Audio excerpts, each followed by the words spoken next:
ঘুমিয়ে আছি। হঠাৎ করে অনুভব করলাম কে যেন আমার ঠোঁটে চুমু খাচ্ছে আর আমার চুলগুলো আলতো করে বুলিয়ে দিচ্ছে। আমি অনুভবকে স্বপ্ন মনে করে আমি ওকে আমার ঠোঁটের সাথে চেপে ধরি আর ঠোঁটে একটা কামড় বসিয়ে দেই। কামড় বসানোর পর উফ শব্দ পেলাম। পেয়ে চোখ খুলতে দেখি আমার মামাতো বোনের ঠোঁট দিয়ে রক্ত বের হচ্ছে আর ও আমার দিকে লজ্জা লজ্জা চোখে তাকিয়ে আছে। আমি তখন বুঝতে পারলাম আমার অনুভবগুলো স্বপ্ন ছিল না, সবগুলোই সত্যি ছিল। আমি ধমকের সুরে বললাম, তুমি এখানে কি করো? আর ঠোঁট দিয়ে রক্ত বের হচ্ছে কেন? তুমি তো কামড় দিলে, আবার তুমিই বলতেছো রক্ত বের হচ্ছে কেন? তার মানে তুমি এতক্ষণ এইরকম করলা? ছি ছি ছি, তোমাকে আমি বোনের চোখে দেখি আর তুমি কি না এসব? তুমি জানো তুমি আর আমি অনেক বছরের ছোট বড়, তোমার বয়সের পার্থক্য অনেক। আর তুমি তো পিচ্চি একটা মেয়ে, তোমার সাথে তো আমার যায় না, তুমি এখনো ছোট মানুষ। আমি অত কিছু বুঝি না। আমি তোমাকে ভালোবাসি আর তোমাকেই বিয়ে করব। এই কথা বলার সাথেই একটা থাপ্পড় মারলাম আর বললাম, ছোট মানুষ, এত বড় বড় কথা বলো কেন? কেবল পড়ো দশম শ্রেণীতে আর এখনই প্রেমে পড়েছো? এর সেতু রুম থেকে চলে গেল। থাপ্পড়টা জোরেই দিয়েছিলাম, চোখ দিয়ে পানি বের হইতেছে। যদিও মারার পর আফসোস করতেছি, কারণ আমারও কিছুটা ভালো লাগে সেতুকে, কিন্তু ও আমার অনেক ছোট, ওকে তো অনেক কোলেও নিয়ে থাকছি। আসুন এখন পরিচয় দেই। আমার নাম মোহাম্মদ ফররুখ আহমেদ শুভ। আমি অনার্স চতুর্থ বর্ষে পড়ি আর গল্পের নায়িকা হলো আমার মামাতো বোন। আরটুকু উপরে পড়ছেন। সেতু চলে যাওয়ার পর আবার ঘুম, বোঝেনি? মামার বাড়ি আসছি। ঘুম থেকে উঠে কি করব? রাতের সময় মামার বাড়ি আসছি, তাই সেতুর সাথে দেখা হয় নাই। আর ওইসব ঘটনা ঘটলো সকালে। আসলে আমার 5টা মামা আর তারা সবাই এক বাড়িতে থাকে, জয়েন্ট ফ্যামিলি। পরে 10টার পর ঘুম থেকে উঠলাম। উঠে ফ্রেশ হয়ে বাইরে আসতেই 5টা মামি ডাকা শুরু করলো, শুভ আসো ভাত খেয়ে যাও। আমি বললাম, মামি আপনারা কি পাগল হলেন নাকি সবাই ডাকতেছেন সব ঘরে খাবো কেন? মামি আপনারা কি পাগল হলেন নাকি সবাই ডাকতেছেন সব ঘরে খাবো কেন? এদের ভিতরে সেতু আম্মু যেটা ওইটা বেশি ডাকতেছে। আমি ওই মামির উদ্দেশ্য করে বললাম, এত নাম ধরে না ডেকে বললেই তো হয়, জামাই আসেন ভাত খাইয়া যান। আরে, আমি তো জামাই করে বলতেই চাই, কিন্তু আমার মেয়ে তো তোমাকে রিজেক্ট করে দেবে, তখন আবার তুমি কষ্ট পাবা, তাই ডাকি না। এই কথা বলার সাথে সাথেই সব মামি হাসাহাসি শুরু করলো। পরে নানি ডাক দিল। গেলাম, গিয়ে দেখি নানি ঘরে ভাত নিয়ে রাখছে। নানি খাইতে দিল, আমি খাইতে বসলাম। খেয়ে উঠে শুয়ে থেকে ফোন চাপতেছি আর সকালের কথা ভাবতেছি। তখন মামি ডাক দিল। আমি গেলাম। মামির কাছে যেতেই মামি বলল, কে রে, সকালে কি হয়েছিল? সে তো চোখে জল নিয়ে বের হলো আর রাগ করে না খেয়ে স্কুলে চলে গেল। কিছু না মামি, ঘুমাইছি অনেক দেরি করে। আর ও যায়া ডাক দিছে, ওর ডাক শুনে আমি জোরে ধমক দিছি, তাই হয়তো। আমিই পাঠিয়েছিলাম ডাকতে ভাত খেতে আসার জন্য। আচ্ছা যা হয়েছে, তোকে তোর মামা একটু পাশের স্কুলে ডাক দিতে বলছে, যা। আমি ভাবতে লাগলাম, মামা কেন স্কুলে গিয়ে ডাকতে বলল কেন? আমার মামা আসলে হাই স্কুলে মাস্টার। পরে গোসল করে রেডি হয়ে নানির কাছে গেলাম। গিয়ে মিষ্টি সুরে সুরে বললাম, ও নানি দাও, ও নানি দাও। টাকা নাই আমার কাছে, আমি কি কামাই করি? টাকা কই পাবো? আরে ভাই ভাবছেন আমি ফকির না, কিন্তু ফ্রিতে টাকা নিয়ে খরচ করলে দরদ থাকে না। পরে অনেক কষ্ট করে টাকা নিলাম, নিয়ে গেলাম মামার স্কুলের দিকে। বেশি দূরে না, কাছেই মামার স্কুল। পরে স্কুলের মাঠে গিয়ে মামাকে গিয়ে ফোন দিলাম। ফোন দিয়ে বললাম, মামা আসতে বলেছিলেন। অফিস রুমে আছি, তুমি আসো। পরে গেলাম, গিয়ে সালাম দিলাম। রুমের ভেতর গেলাম।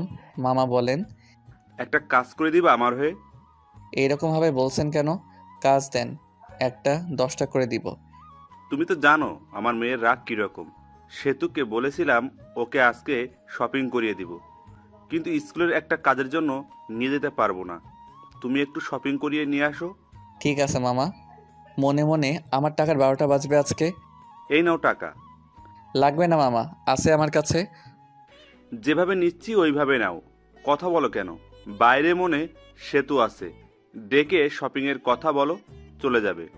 পরে টাকা দেখি 5,000। পরে সেতুকে দেখলাম বান্ধবীদের সাথে গল্প করছে। আমি এই স্কুলে পড়াশোনা করছি তাই সবাই চিনে, কেউ কিছুই বলে না।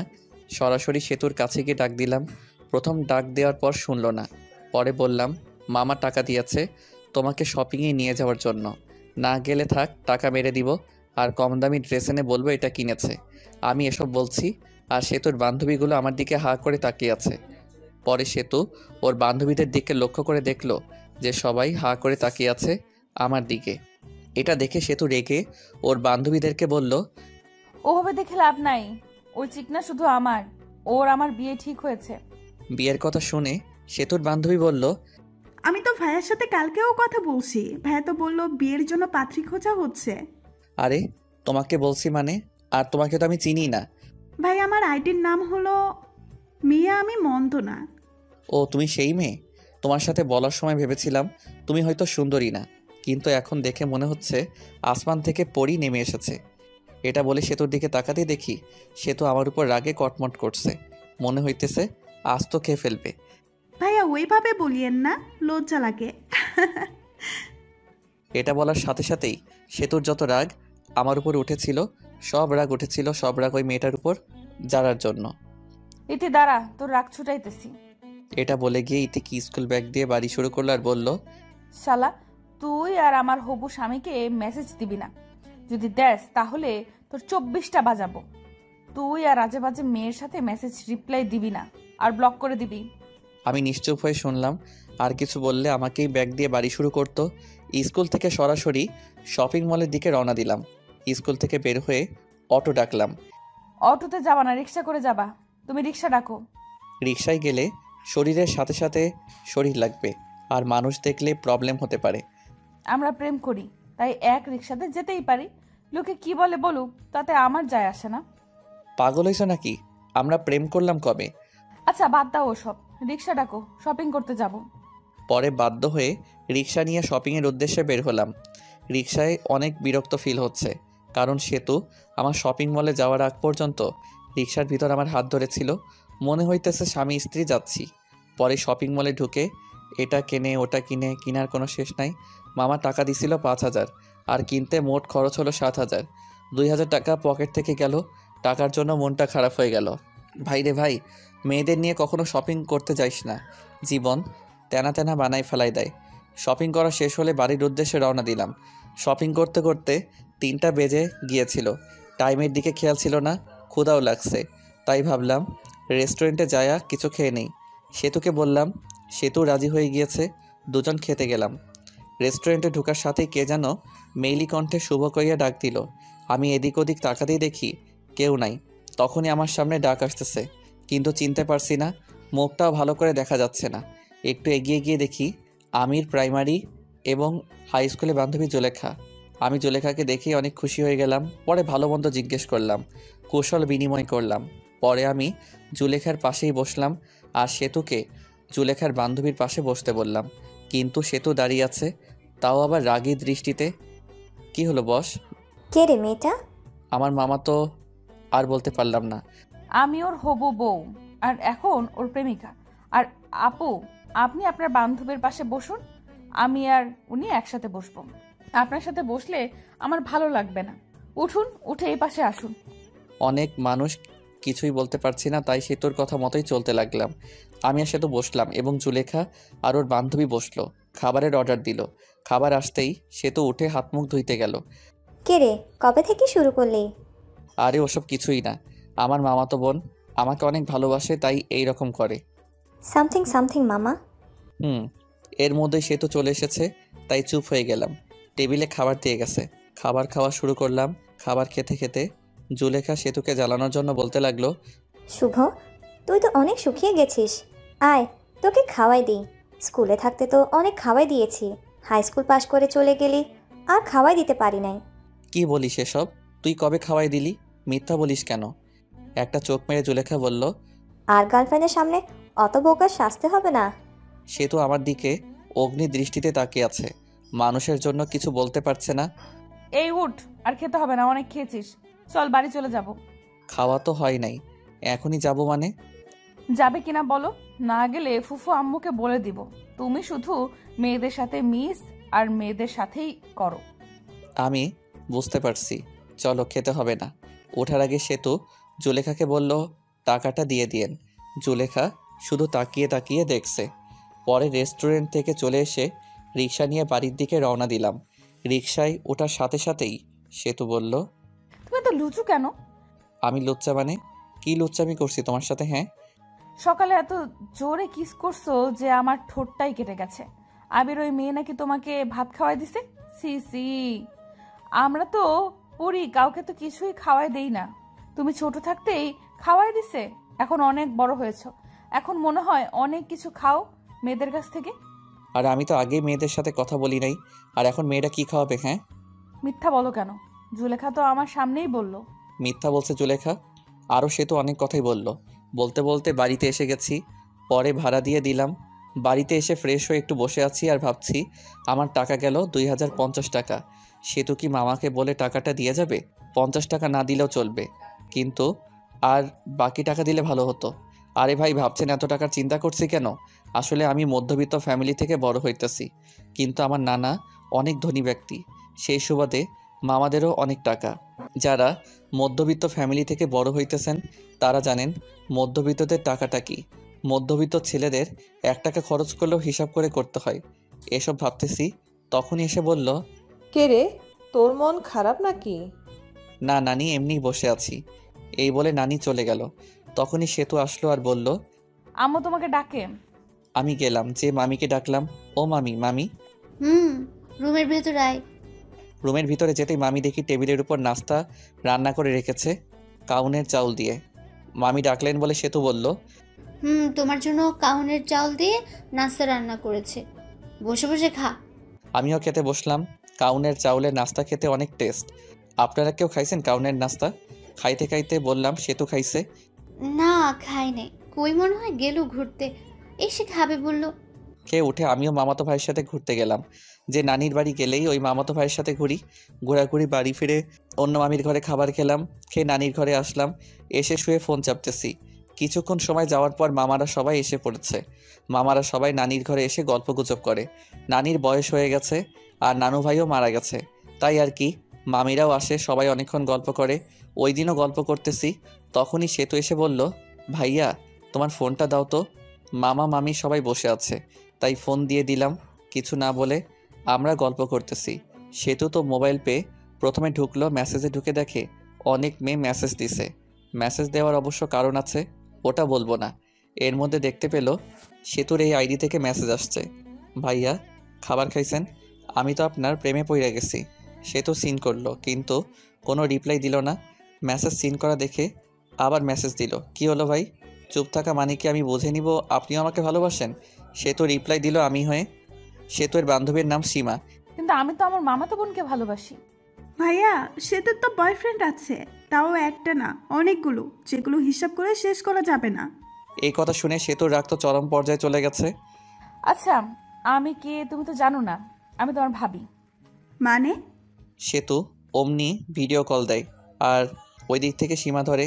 কল ধরার সাথে সাথেই সেতুর মুখ দেখতে পেয়ে অবাক হয়ে যায়।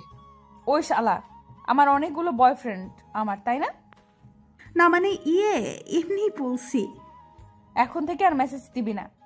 এটা বলে কল কেটে দেই, আর আমার মেসেঞ্জারে যত মেয়ে ছিল সবগুলো মেয়েকে ব্লক মেরে দেই। এমনকি যেসব আমার ফ্রেন্ড লিস্টে ছিল সব মেয়েকেই ব্লক করে দেই, আর মেসেঞ্জারে সব চ্যাট মুছে ফেলে। আর রিলেশন স্ট্যাটাস দেই, ইন এ রিলেশনশিপ। মা, ফোনটা শুভকে দিয়ে দিও। তুই এত বড় ছেলেকে নাম ধরে বললি কেন? ও তোর ভাই, আর তুই ফোন নিয়েছিস, তুই দিয়ে আয়। পামু না। মামি আমাকে ফোন দিয়ে গেল। ফোন হাতে নিয়ে দেখি ফোনের সব কিছুই চেঞ্জ। ওয়ালপেপার দিছে সেতুর, আর লেখা, ওয়ালপেপার পাল্টালে তুমি শেষ। পরে ডাটা অন করে মেসেঞ্জারে ঢুকলাম। মেসেঞ্জার একেবারে ভীম দিয়ে ঘষে পরিষ্কার করে ফেলেছে। তখনই একটা মেসেজ আসলো অচেনা আইডি থেকে। মেসেজে লেখা ছিল, শুভ সাহেব, এত ভেবে লাভ নাই, সব কিছু আমি ডিলিট করে দিছি। তোমার চ্যাট লিস্টে শুধু আমিই থাকবো। তোমার চ্যাট লিস্টে প্রথম ব্যক্তি আমি, আর শেষ ব্যক্তিও আমি। আর কোনো মেয়েদের সাথে কথা বলবা না, কথা বললে কিন্তু প্রবলেম হয়ে যাবে। তুমি কে? আর তুমি আমাকে চিনো কিভাবে? আমি চিনি তোমাকে, আর তুমিও আমাকে চেনো, তোমার আশেপাশেই আছি। আমি চিনতে পারছি, তুমি আর কেউ না, আমার কিউট বোন সেতু। ওই শালা, বোন বলা বাদ দিয়া বউ বললেই তো পারিস। সবাইকে কি বউ বানানো যায়? সবাইকে বলতে হবে কেন? শুধু আমাকে বলবা। তোমাকে বলবো কিভাবে? তুমি তো আমার আদরের ছোট বোন। তোকে কয়বার বলবো যে আমাকে আর বোন বলবি না?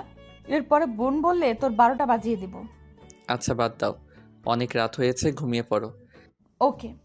আমিও ঘুমালাম। সকালে উঠে বাড়িতে চলে আসব। ঘুম থেকে উঠে দেখি সেতু আমাকে জড়িয়ে ধরে শুয়ে আছে। এই সেতু, এইভাবে ধরে আছো কেন? মামি অথবা অন্য কেউ দেখলে কি ভাববে? কেবল তো এসে একটু জড়িয়ে ধরলাম, আর এরকম করছো কেন? সেতু ছাড়তে চাইনি, আমি জোর করে ছাড়িয়ে নিলাম আর বললাম, তুমি এখানে কি করো? হ্যাঁ, আম্মু ডাকতে পাঠাইলো, তাই আসছি। তুমি যাও, আমি আসতেছি। সেতু মুখটা বেঁকিয়ে চলে গেল আর ফ্রেশ হতে চলে গেলাম। ফ্রেশ হয়ে মামির কাছে গেলাম। দেখি মামি অনেক কিছু রান্না করছে। মামি এত কিছু রান্না করছেন, কেউ আসবে নাকি? ফাজলামো করা বন্ধ কর। তুই আসোস, আসার পর যখন চলে যাবি তখন তোর জন্য প্রতিবারই রান্না করি। আমি মিষ্টি একটা হাসি দিয়ে খাবার টেবিলে বসলাম। পাশে সেতু ছিল, তাই সেতুর দিকে তাকিয়ে দেখি মুখটা মলিন হয়ে গেছে। মুখ মলিন হয়েছে হয়তো আমার যাওয়ার কথা শুনে। আমি থাকলে হয়তো কিছুদিন মজা করতে পারতো আমার সাথে। রংপুর চলে যাবা কবে? বিয়ে না করে যাব না মামি, আব্বু পাত্রী দেখতেছে। ওমা, তাই নাকি?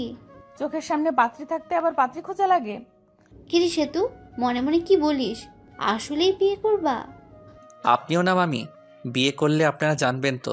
খাবার খেয়ে রুমে এসে কাপড়গুলো ব্যাগে তুলতেছি, তখনই সেতু আসলো আর বলল, তোমার সাথে কিছু কথা আছে। আমি শুনতেছি, বলো। আমার হাত ধরে নিয়ে গিয়ে খাটের উপর বসালো আর সেতুর আমার সামনে দাঁড়িয়ে আছে। কিছু সেকেন্ড দাঁড়িয়ে থাকার পর সরাসরি আমার ঠোঁট দুটো লেপটে নিল ওর ঠোঁটের সাথে। কিছুক্ষণ পর ছেড়ে দিল আর বলল, আমি তোমাকে অনেক ভালোবাসি, তোমাকে ছাড়া আমি বাঁচবো না। আই লাভ ইউ শুভ। আমি স্তব্ধ হয়ে আছি, কি উত্তর দিব ভাবতে পারছি না। আমিও সেতুকে ভালোবাসি, কিন্তু আমাদের বাস্তবতা অনেক কঠিন। আমার মামারা আমাকে অনেক বিশ্বাস করে। উত্তর দাও, কি হলো?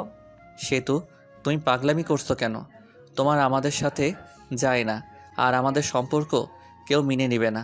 মাঝখান থেকে আমাদের যে মধুর একটা সম্পর্ক আছে, এটা নষ্ট হয়ে যাবে। আর আমার মামা মামিদের ভালোবাসা থেকে বঞ্চিত হতে চাই না। আর তোমাকে ভালোবেসে তোমাকে নিয়ে হয়তো পালিয়ে গেলাম। পালিয়ে গেলে মামা মামিদের কাছে থেকে আগের মতো ভালোবাসা পাবো না। আর তোমরা উচ্চ ফ্যামিলির মেয়ে, আর আমরা নিম্ন মধ্যবিত্ত ফ্যামিলির ছেলে। তোমার আব্বুকে বললে সে কোনো কারণেই রাজি হবে না। এর ভিতর একটা কারণ হলো আমরা নিম্ন মধ্যবিত্ত। আর আমার আরেকটা সমস্যা আছে, যেটার কারণে আমি কোনোদিন হয়তো বিয়ে করতেও পারবো না। ওই সমস্যার কারণ শুনলে তোমার আব্বু আম্মু কেউ রাজি হবে না। আশা করি তুমি বুঝতে পারছো। তুমি এখন অনেক ছোট, আগে বড় হও, তখন সব কিছু বুঝতে পারবা। তুমি যে আমাকে ভালোবাসি বলতেছো, এটা তোমার আবেগ, যেটা বেশি দিন থাকবে না। কিছুদিন পর এই ভালোবাসা শেষ হয়ে যাবে, তখন আর আমাকে ভালো লাগবে না। তুমি তখন কলেজে যাবা, তখন তোমার অনেক বন্ধু বান্ধবী হবে, আর তোমার বন্ধুরা সবাই গার্লফ্রেন্ড বয়ফ্রেন্ড নিয়ে ঘুরতে যাবে। তুমি তো ঘুরতে পারবে না। তখন মনে হবে কার সাথে প্রেম করি, যার সাথে একদিনও ঘুরতে পারি না।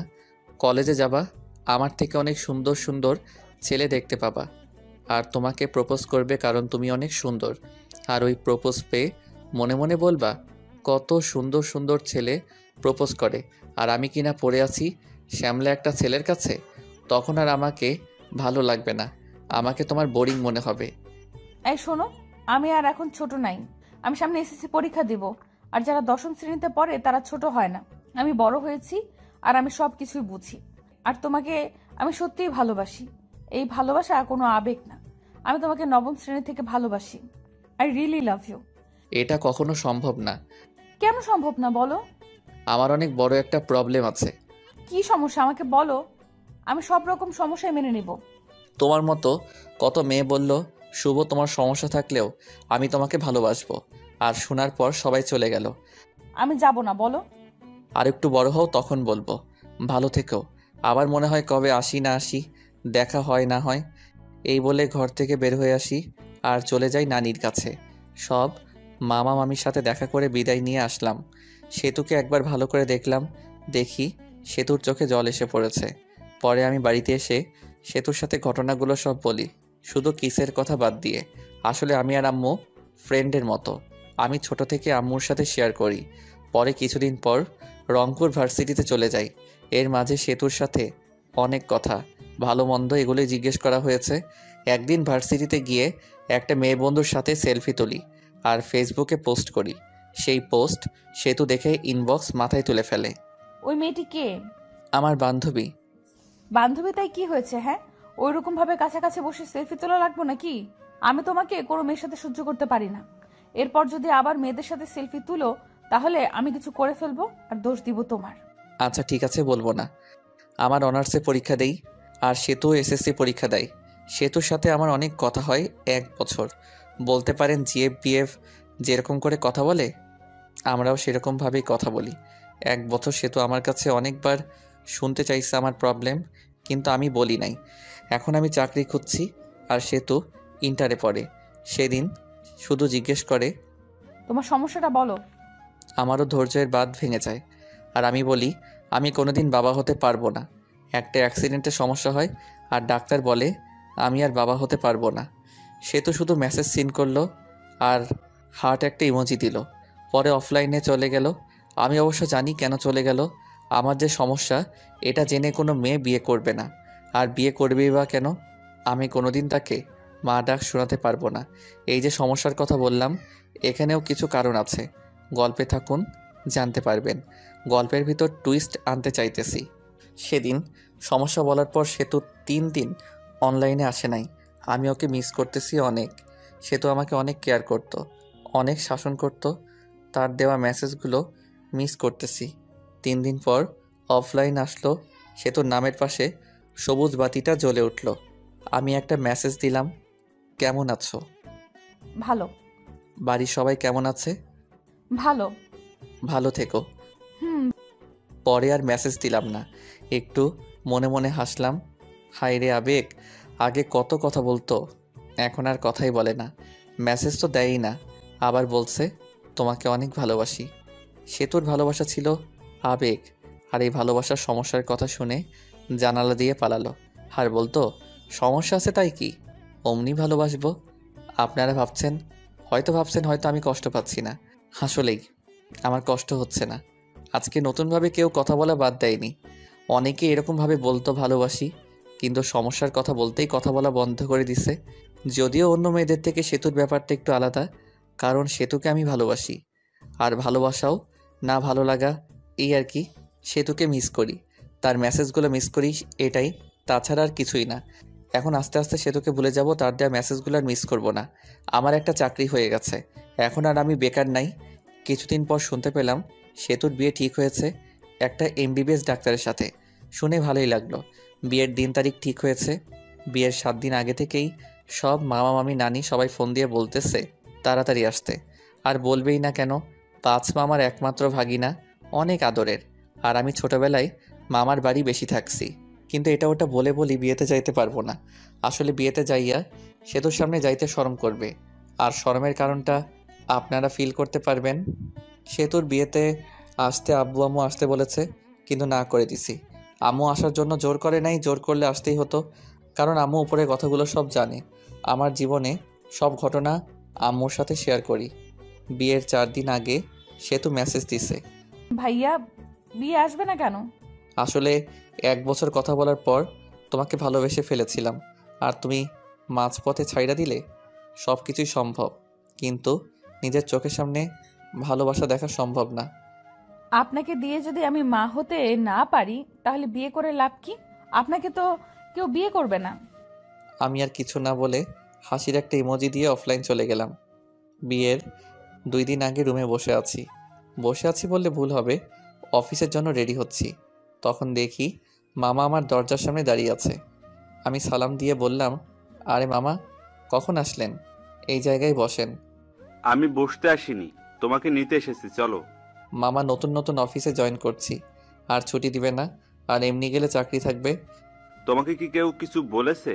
তোমার মামি কি কিছু বলেছে বলো? না মামা, আমি আর কি বলবো। তাহলে চলো, তোমার অফিসে যাব, আমি ছুটি নিয়ে নিব। পরে বাধ্য ছেলের মতো মামাকে নিয়ে গেলাম অফিসের সামনে। গিয়ে মামা কাকে যেন ফোন করলো। পরে অবশ্য বুঝতে বাকি থাকলো না যে তার বন্ধুকে ফোন দিছিল। কিরে, কি অবস্থা? ওই পাশের লোকটির কথা শুনতে পারলাম না। আমি তোর অফিসের সামনে দাঁড়িয়ে আছি। লোকটি কি বলল শুনতে পেলাম না। কিছুক্ষণ পর দেখি আমাদের অফিসের বস বের হয়ে আসলো। আসা দেখে সালাম দিলাম। ওয়ালাইকুম আসসালাম। শুভ আমার ভাগিনা, ওর ছুটি লাগবে। আরে শুভ তোর ভাগিনা হয়? আগে বলবি তো, বললে আগেই ছুটি দিয়ে দিতাম।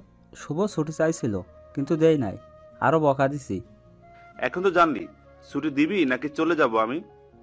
আরে তুই আইসে ছুটি না দিয়ে পারি বল? চল কিছু খাই। চল। পরে একটা রেস্টুরেন্টে গেলাম, গিয়ে খাইতে বসলাম। তা শুভ কি কাজ কিছু পারে না পারেই না? পারে, কিন্তু নতুন তো, তাই মাঝে মাঝে সমস্যা হয়। কিন্তু পারফরমেন্স ভালো, আগাতে পারবে। হঠাৎ করে আসলি, ফোন দিয়ে আসতি, তোর ভাবি শুনলে খুশি হতো। সময় নাই রে, এখানে দুইটা কাজের জন্য এসেছি। এক হলো তোর সাথে দেখা করতে, আর ভাগিনাকে নিতে। মামা একটা কার্ড বের করে দিল আর বলল, বিয়ের দিন চলে যাইস, আমার মেয়ের বিয়ে, আর কোনো কিন্তু চলবে না বলে দিলাম। ঠিক আছে, চলে যাব। তাহলে আজকে উঠি রে, বাড়িতে অনেক কাজ, বুঝতেই তো পারছস। আচ্ছা যা। পরে আমরা চলে আসলাম, এসে সরাসরি নানির বাড়ি। নানির বাড়ি অনেক মানুষ, সবাই আমাকে দেখে কাছে আসলো, সবাই কথা বলল। কিছুক্ষণ পর আমার ছোট কিউট বোনটা আসলো আর বলল, আমার জন্য কি নিয়ে আইসো? কিছুই না। তোমার সাথে কথা নেই, যাও। ঠিক আছে না। নীলা আমাকে চকলেট দেয়গা। পরে ছোট বোন চকলেটটা নিয়ে দৌড় দিল। আমি আম্মুর সাথে কথা বললাম, বলে ফ্রেশ হয়ে কিছু খেয়ে নিলাম। সেতুর সাথে এখনও দেখা হয়নি, অনেক খুশিতে আছে মনে হয়। বিয়ের সব আয়োজন কমপ্লিট করা হলো। বিয়ের দিন যেটা ভাবি নাই ওই কাজটাই হয়েছে। আরে ভাই, যেটা ভাবতেছেন ওইটা হয় নাই। আপনারা ভাবছেন সেতুর সাথে বিয়ে হবে, কিন্তু বিয়ে হবে না। আসলে আমি মেয়েদের উপর কোনো দিন ক্রাশ খাই নাই, বলতে পারেন কাউকে প্রথম দেখায় ভালোবেসে ফেলিনি। কিন্তু সেতুর বিয়েতে একটা মেয়েকে দেখি, যাকে দেখে পুরাই ফিদা হয়ে যায়, ভালোবেসে ফেলেছি। কিন্তু মেয়েটিকে চিনি না। মামার বাড়ির আত্মীয়দের যতগুলো মেয়ে আছে সবগুলোই চিনি, কিন্তু এই মেয়েকে চিনলাম না। অত ভেবে লাভ নাই, শুভ আগে ভাব কিভাবে মেয়েটাকে পটানো যায়। যেভাবে হোক বিয়ের কয়দিনের ভিতর পটাতে হবে, না পটালে হাতছাড়া হয়ে যাবে। যেই ভাবা সেই কাজ। দেখতে পেলাম মেয়েটা একাই বসে আছে। আমি তার কাছে গিয়ে বসলাম। বসে থেকে বুকের বাম পাশে হাত দিয়ে বলতে লাগলাম, উহ, আহ, ইস। আপনার কোনো সমস্যা হয়েছে? ডাক্তারকে ডাক দিতে বলবো? উহ, ওহ, ইস, দেখতেই পারছেন বুকের বাবাসে চিনচিন করছে। ডাক্তারকে ফোন করব? এই ব্যথা ডাক্তার দিয়ে ভালো হবে না। এই ব্যথা ভালো হতে হলে আপনাকে লাগবে গো, আপনাকে। আরে আপনি কি বলেন এসব? আপনি পাগল হয়েছেন নাকি? প্রেমে পড়লে যদি পাগল হতে হয় তাও হব তোমার জন্য। কি বলেন এসব? এই বলে মেয়েটি চলে গেল। আমি ওর চলে যাওয়ার দিকে তাকিয়ে রইলাম, ধ্যান ধরে বসে আছি। তখনই মামা বলল, শুভ এই কাজটা করতো। কাজ করতে চলে গেলাম, কিন্তু ওই মেয়েটির মায়াবী চোখ, এলোমেলো চুল, এত সুন্দর চাহনি, মিষ্টি মিষ্টি হাসি, সব মিলিয়ে পুরাই জোস। ভাবতে লাগলাম নামটা কিভাবে শোনা যায়। বাড়িতে যতগুলো লোক আছে তাদেরকে খাবার দিতে হবে, আর আমার দায়িত্ব হলো টেবিল ঘুরে ঘুরে দেখা। টেবিলের উপর সব কিছু রাখা হবে, সব আত্মীয়দের যা কিছু খাবে সব নিয়ে নিয়ে খাবে। ওইটাই দেখা লাগবো কোন জায়গায় তরকারি শেষ হলো, পানি শেষ হলো, কারো খাইতে প্রবলেম হইতেছে কিনা। এত কাজ আর বিয়েবাড়ির এত মেয়েদের মাঝে আমার চোখ শুধু ওই মেয়েটিকে খুঁজে। বিয়েবাড়িতে মেয়ে পটানো আর কথা বলার জন্য একেবারে পারফেক্ট জায়গা। অবশেষে সবাইকে খাইতে দেওয়া হলো। অনেকে আসলো, কিন্তু ওই মেয়েটিকে আসতেছে না। কিছুক্ষণ পর সেতুর বড় বোনের সাথে আসলো ওই মেয়েটি। পরে খাবার পরিবেশন করা হলো। আমি আসতেই রিধি আপু যে টেবিলে বসেছে ওই টেবিলে গেলাম। রিধি আপুকে বললাম, একা খাচ্ছ? একলা খাবো কেন? এই যে কত মানুষ আমার আশেপাশে। আচ্ছা, আমাকে সাথে নিয়ে খাইলেও তো হয়। একটা মাংসের টুকরা খাওয়াই দাও। হ্যাঁ কর, খাওয়াই দিতেছি। আপা, এই মেয়েটার নাম কি? কোন মেয়েটা? তোর ডান পাশেরটা। ও, এর নাম হলো আফরিন। এ হলো। আর কিছু শুনতে চাই নাই, নামটা দিয়েই চলবে। আচ্ছা, মেয়েদের নাম শুনে কি করবে? আবার প্রেমে পড়ে গেলে নাকি? আফরিন শুধু সব কিছু শুনতেছে আর অবাক দৃষ্টিতে আমাদের দিকে দেখছে আর খাচ্ছে। কি যে বলো না তুমি! প্রেমে পড়ে কি করবি? ফুপুকে বলে একটা বিয়ে করে ফেল, বয়স তো আর কম হলো না, আর কিছুদিন গেলে বুড়ো হয়ে যাবি, বউ পাবি না। আফরিনের মতো সুন্দর একটা মেয়ে পেলে তো এখনই বিয়ে করে ফেলতাম। আফরিন একটু কাশি দিল খাক খাক করে। আর নিধি, কি বললি তুই? আর আমি এটা বলে ওখান থেকে চলে আসলাম। বেশিক্ষণ থাকলে প্রবলেম হয়ে যেত। সবার খাবার খাওয়া শেষ হলো, তখন মামা বলল, শুভ তুমি কি কিছু খাইছো? না মামা। তুমি তাহলে নিজের রুমে যাও, খাবার পাঠিয়ে দিতাছি। কিছুক্ষণ পর সেতুর শ্বশুর বাড়ি থেকে লোক আসবে, তখন তো আর খাইতে পারবা না। খাবার খেয়ে ভালো ড্রেস পরে এটা পরিবর্তন করো, গরমে ঘামের কারণে ড্রেসটা নষ্ট হয়ে গেছে। ঠিক আছে মামা। পরে চলে গেলাম নিধি রুমে।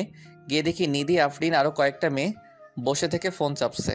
আমাকে দেখে নিধি বলে উঠল, ক্যারে বান্দর, এখানে কি করস? আফরিনের দিকে তাকিয়ে থেকে বললাম, তাকে না দেখে আর থাকতে পারলাম না। কাকে রে? বুঝবি না রে। আপনারা হয়তো ভাবছেন নিধির ঘরে খাইতে যেতে বলল কেন। এখানে একটা কারণ হলো, বাড়িতে অনেক আত্মীয়, এখন আমাকে আলাদাভাবে খাওয়াতে হলে আলাদা একটা রুম তো লাগবে, তাই না?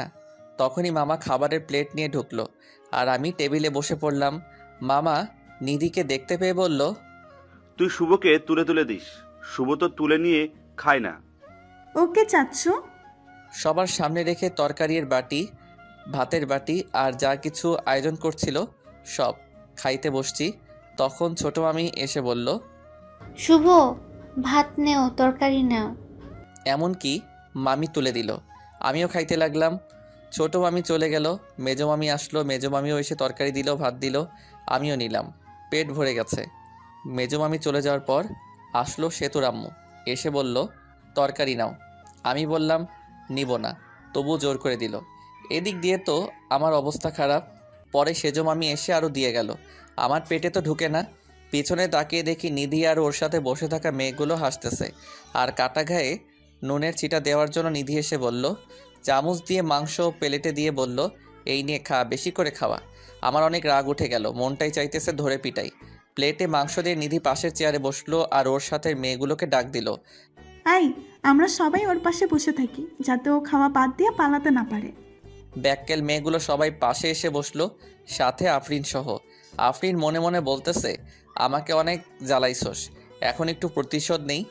আফরিনও মাংস তুলে দিল আর বলল, খাও, খাইলে শরীর ভালো থাকবে। আফরিন এই কথা বলার সাথে সাথে বললাম, ভাবছিলাম খাবো না, কিন্তু এখন খাবো। হাজার হলেও আমার গার্লফ্রেন্ড এত আদর করে দিল, আমি কি না খেয়ে পারি?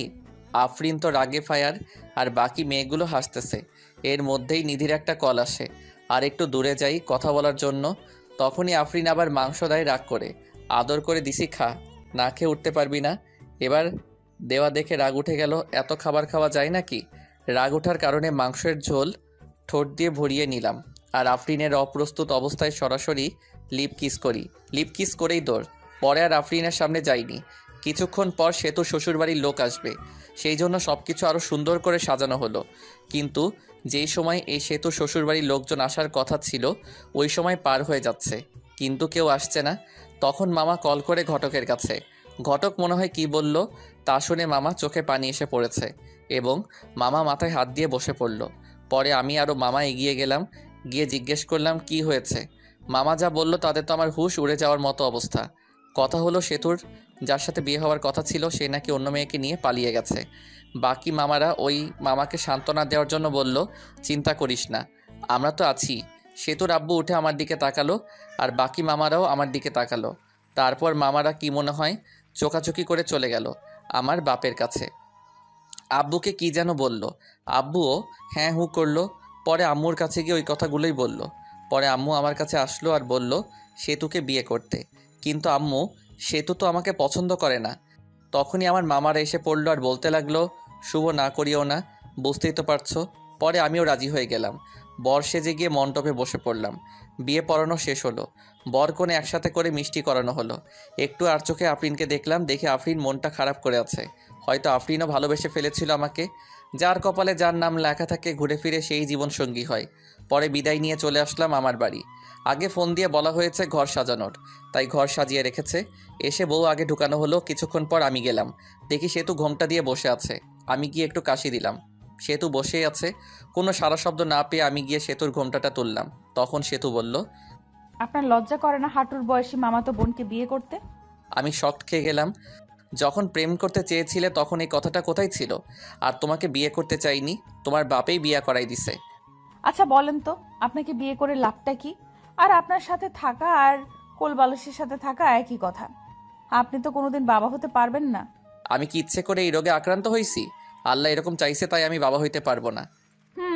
কত স্বপ্ন ছিল ডাক্তার বেটাকে বিয়ে করে 2টা বাচ্চা নিব, কত মজা করব, কিন্তু ডাক্তার বেটা অন্য বেটিরে নিয়ে ভাগ্যে গেল।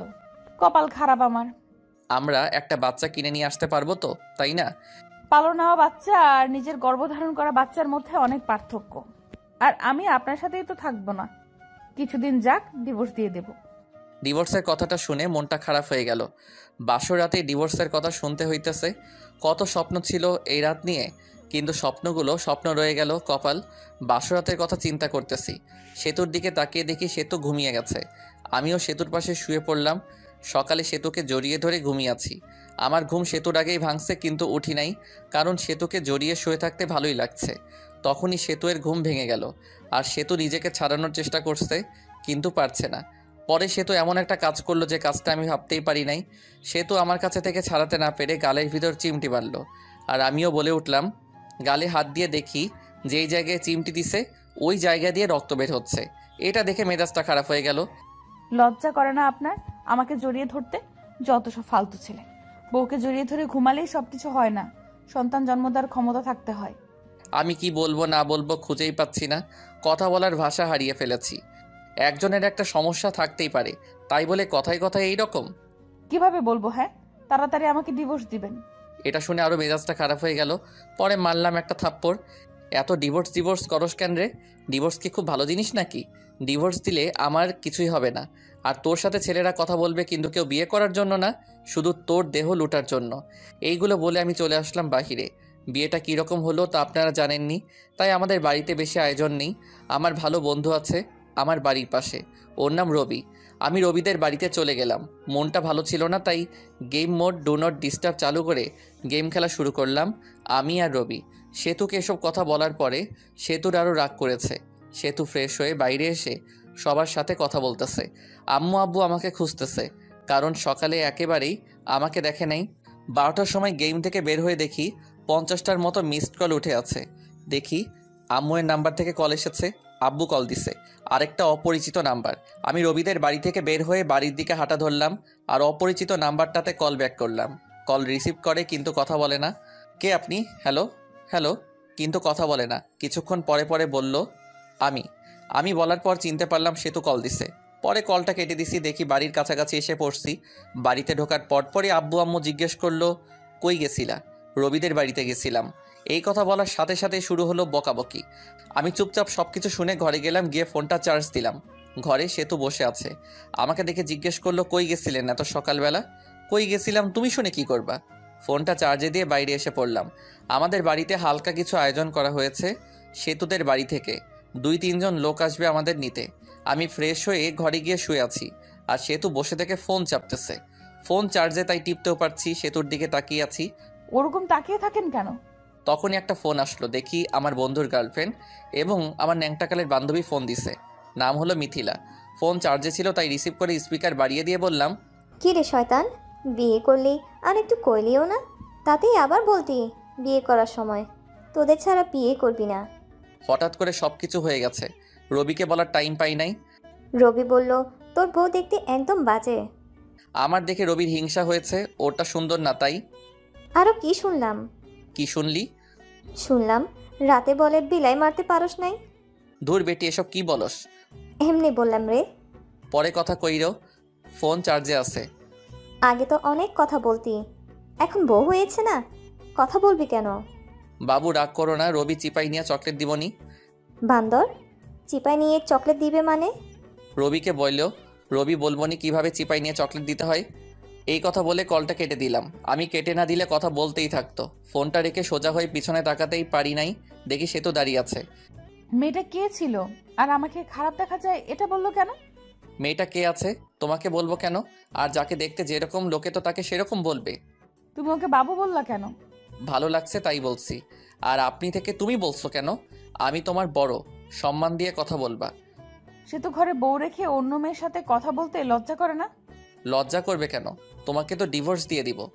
এটা শুনে রাগ করে সেতু চলে গেল, আর আমি শুয়ে রইলাম। কিছুক্ষণ পর সেতুর বাড়ি থেকে লোকজন আসলো। খাওয়া দাওয়া করে শ্বশুর বাড়ির দিকে রওনা দিলাম। শ্বশুর বাড়ি যাওয়ার পর সেতুকে জ্বালানোর জন্য। মেয়েদের বলতে কাছের মানুষকে জ্বালানোর সহজ উপায় হলো কাছের মানুষের সামনে অন্য মেয়েদের সাথে কথা বলা। শ্বশুর বাড়িতে যাওয়ার পর সেতুদের সব আত্মীয়রা ছিল। গিয়ে দেখি আফরিনও আছেই। মেয়েটার মনটা অনেক খারাপ। কপালে যা থাকে তাই তো হয়। আমাদের যে থাকার রুম দেওয়া হয়েছে ওই রুমে আগে থেকেই সেতু ছিল।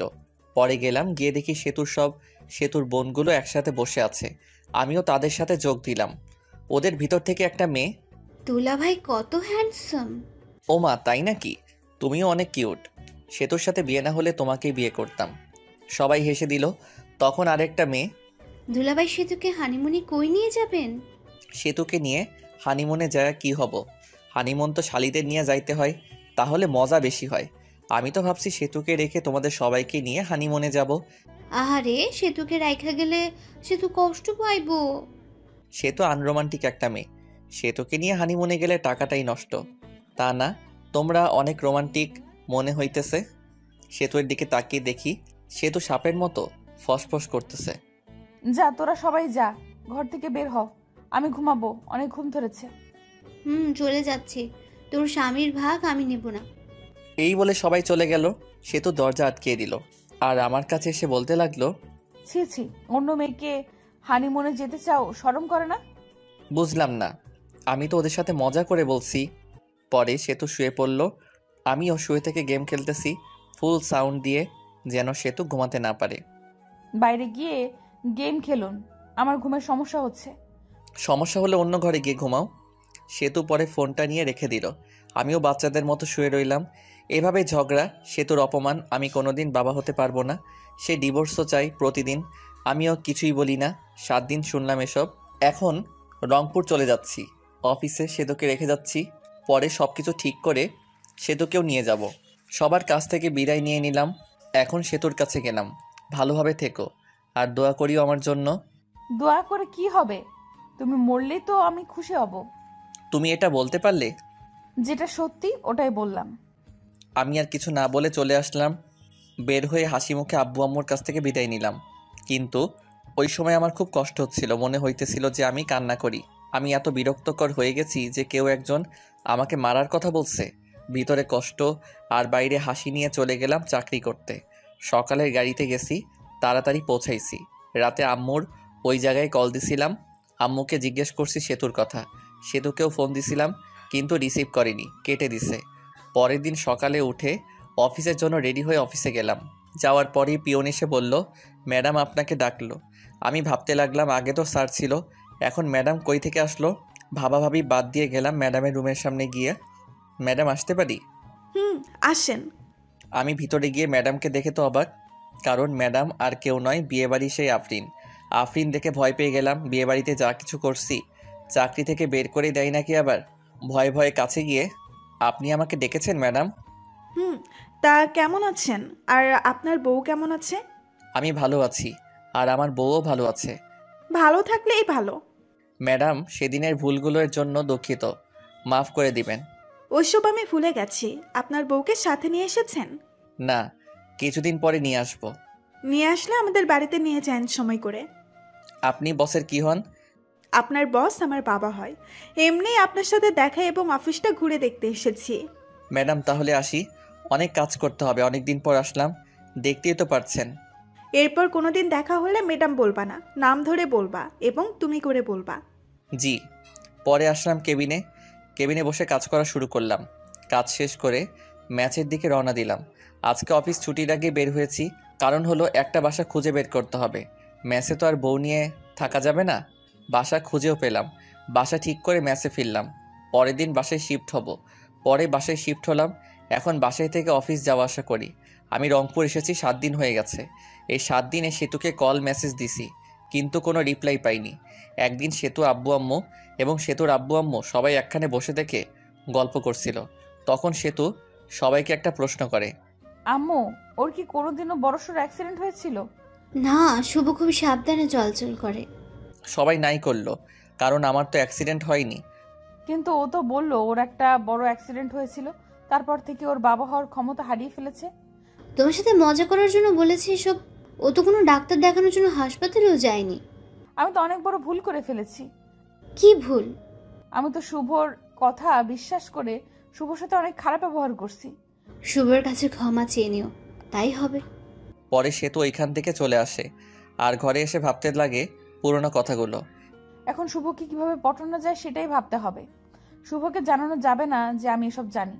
শুভকে যখন আমি ভালোবাসি এর কথা বলেছিলাম, ও তখন বলেছিল এটা আবেগ। আমি তো কত কিছু বলেছিলাম, তারপর তো আমি কত খারাপ ব্যবহার করলাম।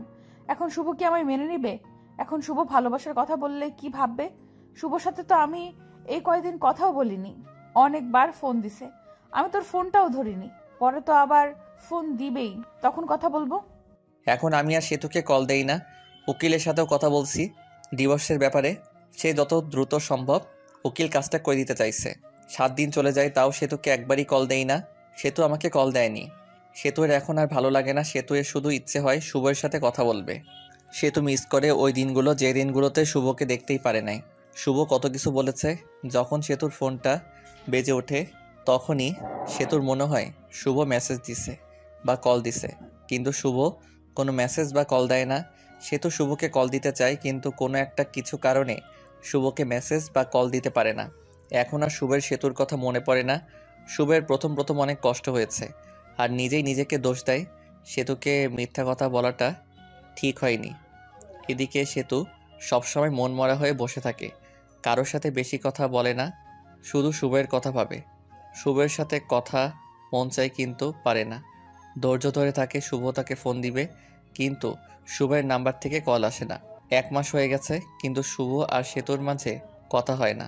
সেতু আর থাকতে না পেরে শুভকে কল দেয় রাতে, তাও আবার 12টার সময়।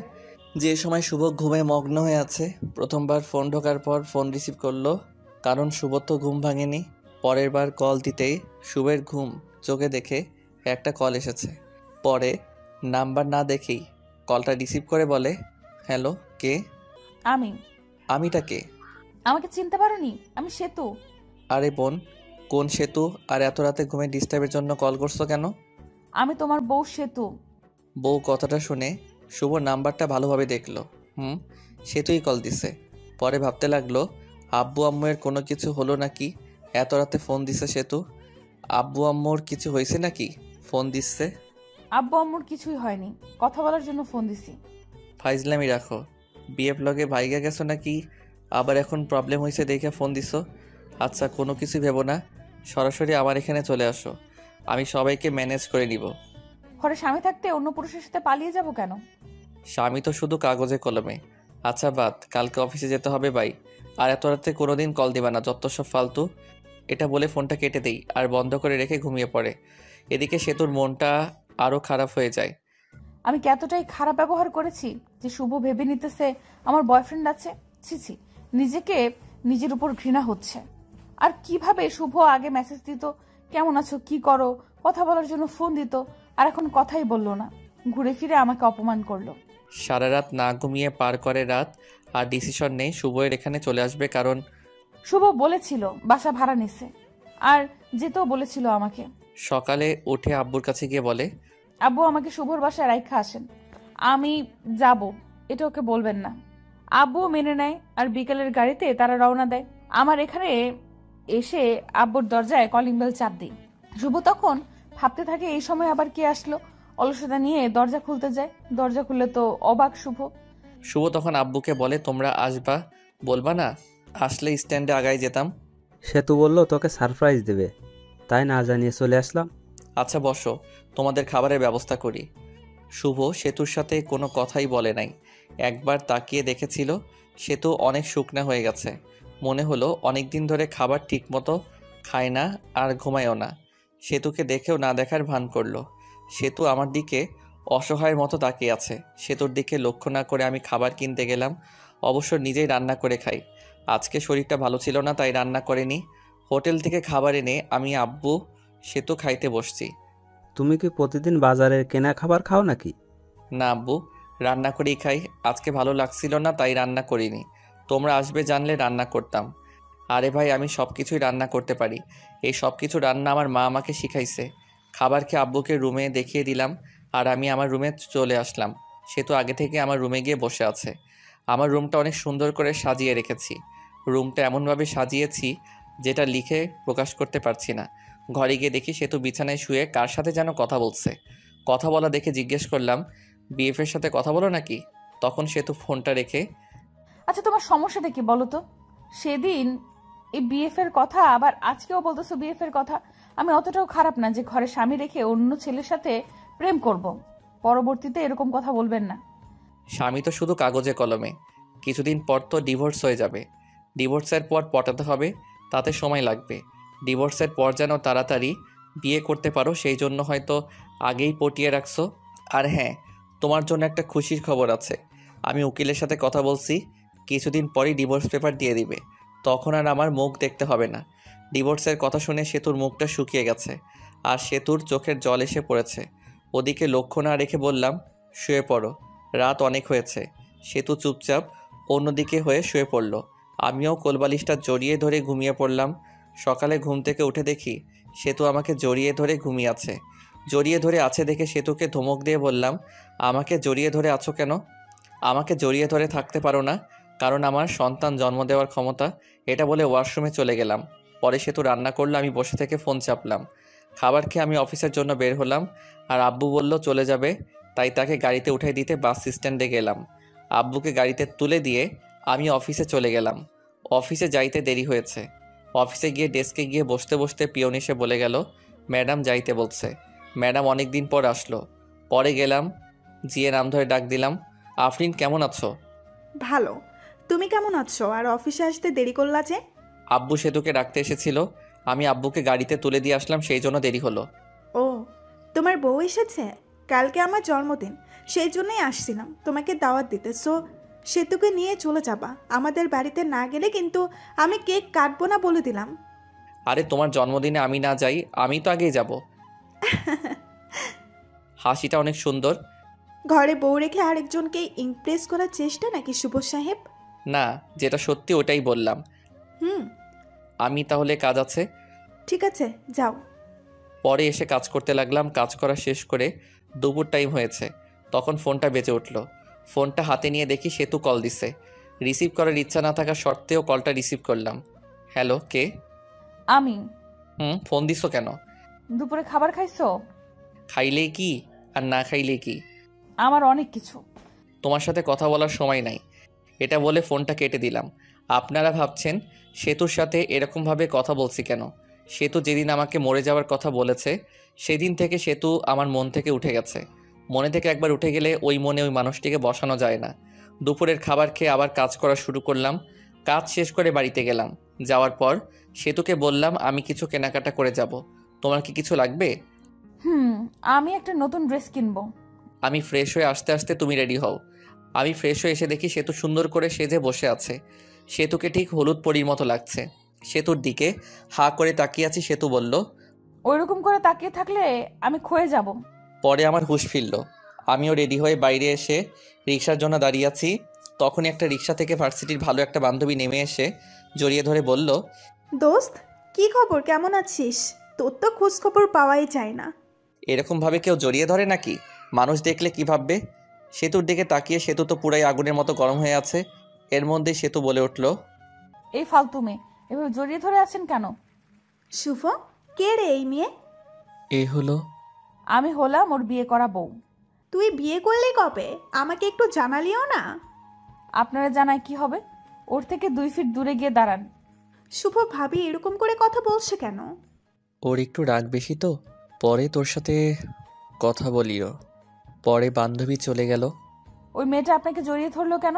ছি ছি, আপনার লজ্জা করে না ঘরে বউ রেখে অন্য একটা মেয়ের সাথে এসব করতে? না জানি কত মেয়ের সাথে এরকম করেন। আমাকে দেখে কি লুচ্চা মনে হয়? হ্যাঁ, এর কোনো মেয়ের সাথে কি করি আর কি না করি সেটা আমার একান্ত ব্যাপার। এখন আর তোমার একান্ত ব্যাপার নাই, কারণ তোমার বউ আছে, আর বউটা হলাম আমি। তুমি তো আমাকে স্বামী হিসেবে মানোই না। কিছুক্ষণ চুপ থাকলো সেতু। আচ্ছা, আমাকে মাফ করে দাও, আগের ব্যবহারের জন্য দুঃখিত। আমাদের বাচ্চা না হলেও আমরা একটা বাচ্চা কিনে নিয়ে আসবো। আমি ভাবতে লাগলাম, সেতু এসব বলতেছো কেন? আগে তো খারাপ ব্যবহার করতো না। ও জেনে ফেলছে আমি ওর কাছে মিথ্যা বলছি। কিভাবে? মার্কেটে চলে আসছি, চলো শপিং করি। পরে কিছু কেনাকাটা করলাম, আর আফরিনের জন্য একটা গিফট কিনলাম। সেতু জামা কাপড় কিনলো। কিনে বাসায় এসে আমাদের রাখা জিনিসগুলো রেখে সরাসরি চলে গেলাম আফরিনদের বাড়ি। গিয়ে দেখি অনেক সুন্দর করে সাজানো। যদিও জন্মদিন পালন করার আমি পছন্দ করি না। আমরা বাড়ির ভেতরে ঢুকতে আঙ্কেল আন্টি আফরিন আমাদের দেখে খুশি হয়ে গেছে। সেতুকে দেখে আরও বেশি খুশি হয়েছে। সেতু আফরিনের সাথে চলে গেল আর আমি একা একা বসে আছি, কারণ আমার পরিচিত কেউ নাই। বসে থেকে গল্প লিখতেছিলাম। অবসর সময় পেলে গল্প লিখি। তখনই একটা মেয়ে এসে বলল, আপনি শুভ ভাইয়া না? আমি শুভ। আপনাকে চিনতে পারলাম না। আমি আপনার একজন গল্প পাঠক, আপনার সাথে অনেক কথা হয়েছে মেসেজে। মনে মনে, আমি তো অনেক মেয়ের সাথেই কথা বলি, সেটা আবার কে? আপনার গল্পগুলো অনেক সুন্দর, আমি তো আপনার প্রেমে পড়ে গেছি। আমার প্রেমে মানে? আসলে আপনার গল্পের প্রেমে পড়ে গেছি। এখন তো তুমি পিচ্চি মামাতো বোন গল্প লিখতেছো, এই গল্পটাও অনেক সুন্দর। শুক্রিয়া। আপনার সাথে একটা সেলফি তুলি? আমি কি কোনো ভিআইপি ব্যক্তি নাকি যে সেলফি তুলতে হবে? তুলতে হবে। মেয়েটি যেই সেলফি তুলতে এলো তখনই সেতু এসে ওই মেয়েকে একটা ধাক্কা দিয়ে ফেলে দেয় আর বলে, এই তোমার সমস্যা কি? হ্যাঁ, এতক্ষণ কথা বলছো, ভালো কথা, তাই বলে শরীরের উপর এসে এভাবে সেলফি তুলতে হবে? ভাইয়া কেউ নেই। পিচ্ছি মামাতো বোন আমার বউ। আপনি লিখেছিলেন সেতু আপনাকে দেখতে পায় না আর ভালোবাসে না। ভালো না বাসলে তো এরকম রিয়াক্ট করতো না। এখন হয়তো ভালোবাসে। মেয়েটি চলে গেল। আমি চলে গেছি আর অন্য মেয়ের সাথে টাঙ্কি মারা শুরু করছো। এখন থেকে আমার সাথেই বসে থাকবা। রাত 11টার সময় আমি সেতু, আফরিন আর আফরিন কিছু বন্ধুবান্ধবী বসে থেকে মজা করছি। হ্যালো ফ্রেন্ডস, তোমাদের একটা কথা বলবো। তোমাদেরকে বলেছিলাম আমি কারো প্রেমে পড়েছি, কিন্তু নামটা বলি নাই। আজকে নামটা আমি বলবো। তাকে আমি প্রথম দেখেই ভালোবেসে ফেলেছিলাম। শুভ, সেতু, আমার এখানে আসো তো একটু। আমি আর সেতু গেলাম তখন। আমি শুভ, এই যে একে দেখছো, একে দেখে ভালোবেসে ফেলেছিলাম, কিন্তু ভালোবাসাটা মনে রয়ে গেছে। কারণ এই যে মেয়েটা সেতু, সেতু হলো শুভের বউ। আমার মনে ভালোবাসা মনেই রয়ে গেল। ভালোবাসা মানুষকে আপন পেলাম না। সেতু, বেস্ট অফ লাক, তোমাদের সংসার সুখের হোক। শুভরাত্রি। এটা বলে আমি আফরিন ঢুলতে ঢুলতে চলে গেল। অনেক ড্রিঙ্ক করেছে হয়তো। ওর কথাগুলো নিজের উপর নিজেরই অনেক রাগ উঠে গেল। শালার কেন যে ওইসব করতে গেলাম। চলো বাড়িতে চলে যাব। পরে আমরাও চলে আসি আর ভাবতে লাগি, সেতু কি সত্যিই আমাকে ভালোবাসে? যদি ভালো না বাসতো তাহলে তো মেয়েদের সাথে কথা বলার সময় জেলাসি ফিল করতো না। ভাবতে ভাবতে বাসায় চলে আসি। পরের দিন অফিস বন্ধ ছিল। আমার মাথায় একটা কথা ঘুরপাক খাচ্ছে, সেতু কি সত্যি ভালোবাসে আমাকে? পরের দিন অফিস বন্ধ থাকায় সেতু বলে, চলো একটু ঘুরে আসি। তুমি তো আমাকে নিয়ে একটু ঘুরতে যাও না? আমিও রাজি হয়ে যাই, ঘুরতে যাই। সেতুর সাথে ঘুরতে ভালোই লাগছিল। সেতুকে ফুচকা খাওয়াই দিছি। আরও অনেক অনেক রোমান্টিকভাবে দিনটা পার করলাম। 2 দিন কেটে গিয়েছে, কিন্তু সেতুর সাথে খারাপ ব্যবহার করিনি, বরং রোমান্টিকভাবে দিনগুলো পার করছি। হঠাৎ করে একদিন অফিস থেকে তাড়াতাড়ি চলে আসি, কারণ বাড়িতে এসে ফ্রেশ হয়ে আবার কোম্পানির কাজের জন্য বাইরে যাব।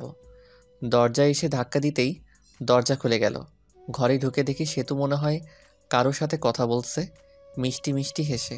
কথা শোনার জন্য কোনো রকম শব্দ না করে ওর কাছে গেলাম। জানিস, শুভ তো মনে হয় আমাকে মেনে নিয়েছে। শুভ জানে না যে আমি ওর মিথ্যা কথা ধরে ফেলেছি। আমি জানি ওর কোনো সমস্যা নেই। আমি এই কথা শুনে বুঝতে পারলাম ও সব কিছু জেনে ফেলেছে যে আমি সন্তান জন্ম দিতে পারবো না। এটা মিথ্যা কথা। আমি নতুন একটা আইডিয়া বের করলাম, কারণ সে তো আমাকে এখনও ফুলফিলভাবে ভালোবাসেনি। কোনো শব্দ না করে একটু পিছিয়ে এসে সেতুকে ডাক দিলাম। সেতু ফোনটা কেটে দিয়ে আমাকে জিজ্ঞেস করলো, তুমি এত তাড়াতাড়ি আসছো? আসাতে সমস্যা হয়েছে? না, সমস্যা হবে কেন? আমি আরো খুশি হয়েছি তোমার সাথে বেশি সময় কাটাতে পারবো। এসব বলতে বলতে সেতু এসে আমাকে জড়িয়ে ধরল।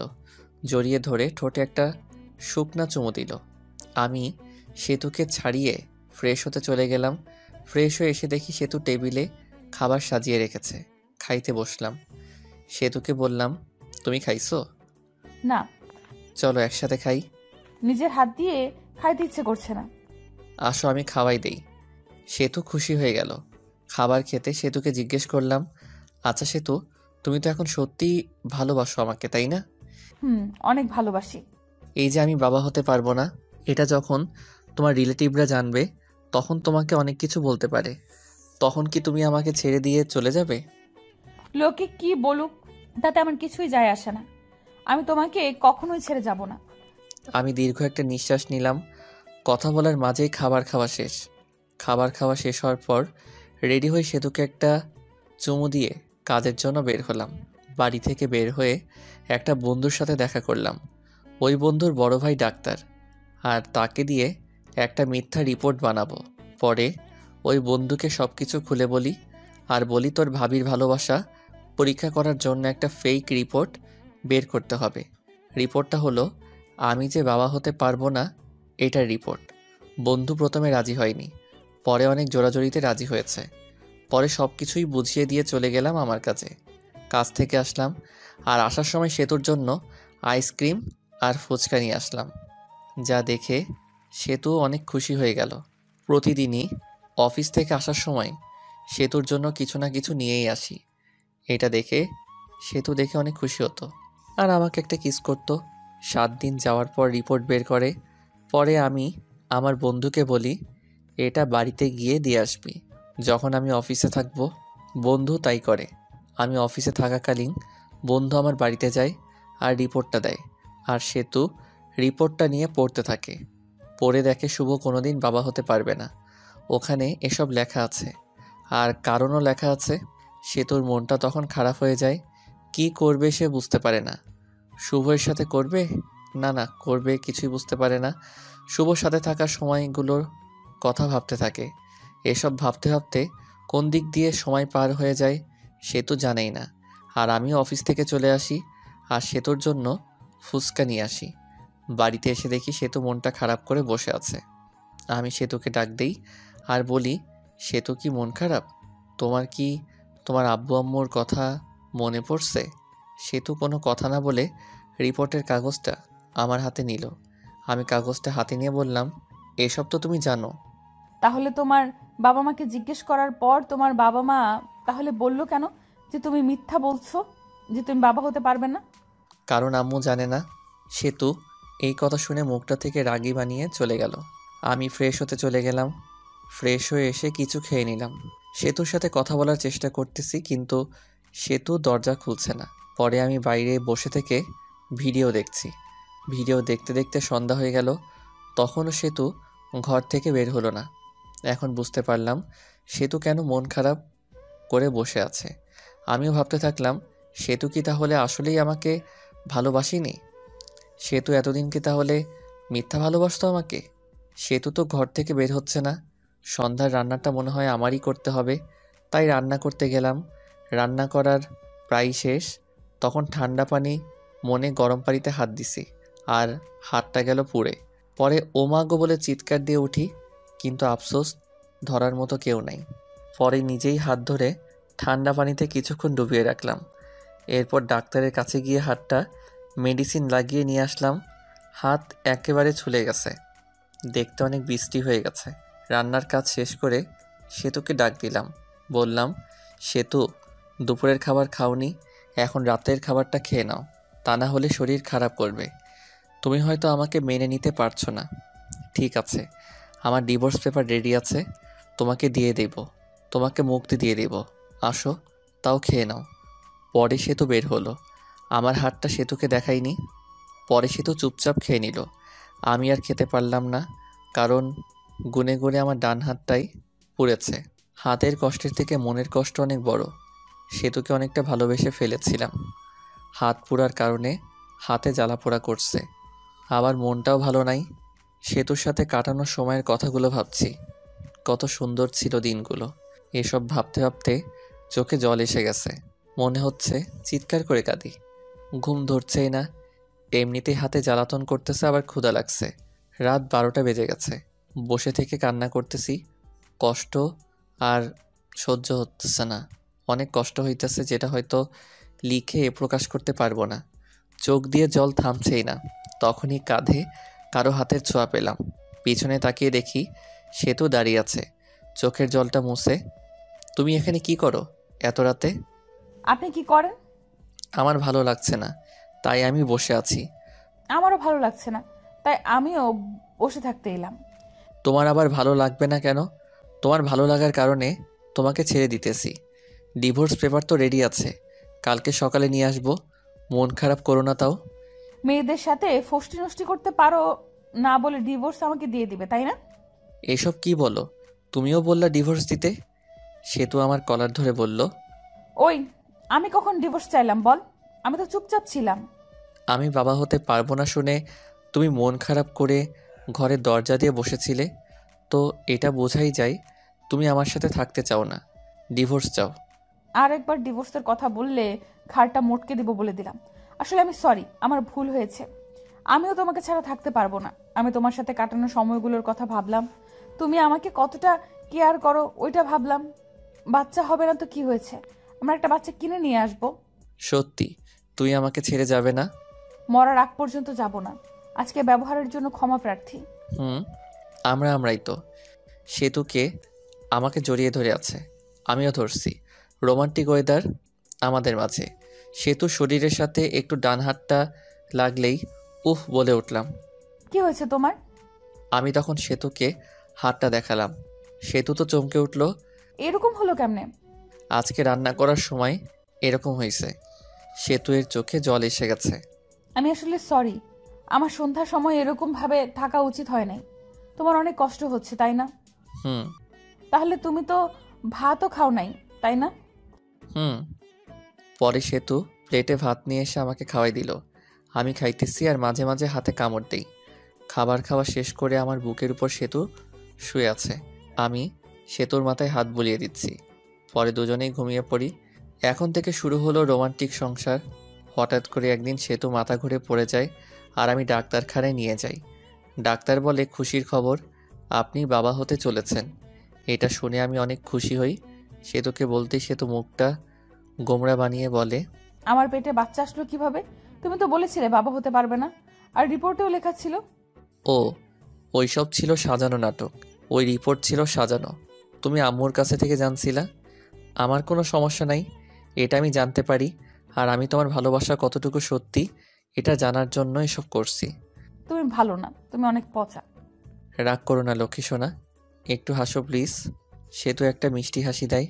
এই খবর বাড়িতে পৌঁছালে সেতুকে সবাই বাড়িতে আনতে চায়, কিন্তু সে তো বাড়িতে আসবে বলে দেয়। আমাকে ছাড়া বলে সেতু এর ভালো লাগে না আমার একটা ছেলে সন্তান হয়, আর দেখতে একেবারেই ওর মায়ের থেকেও সুন্দর। আমি ছেলেকে দেখে ভাবতে লাগলাম আমার চেহারা ততটা ভালো না, তাই যত মেয়ে পিছে ঘুরছে। আর ছেলের চেহারা তো মাশাআল্লাহ অনেক সুন্দর। না, মেয়েরা আমার ছেলের জন্য কি না করে বসে। ধন্যবাদ সবাইকে আমাদের পাশে থাকার জন্য।